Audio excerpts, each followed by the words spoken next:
我叫阿蕭啊，我係香港中長跑運動員，1500米、800米嘅選手。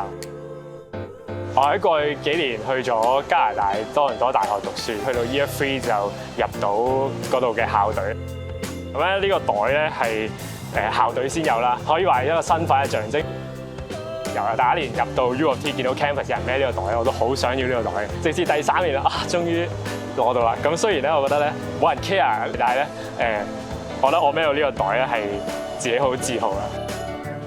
呢個袋同我征戰咗2年，2個 cross country season， 2個 indoor season， 1個 outdoor season。如果你想入田徑校隊咧，就要喺11月、12月嗰度做一個 trial 咁樣，咁跑到一個 OUA standard。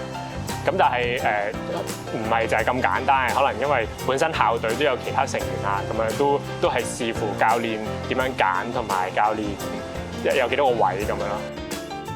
U of T 喺我入去嘅時候經歷咗少少換帥嘅風波或者一啲教練嘅事啊，咁但係我覺得都係次要嘅，主要都係自己嘅實力不足啦，咁啊入唔到個隊咁啊，同埋一練就好易受傷，咁啊所以一直都擺唔到成績出嚟，直至去 Year 3啊，終於所有嘢 fit 啦，咁就入到校隊。孭翻 Kevin 咧都覺得自己好威，雖然冇人 care。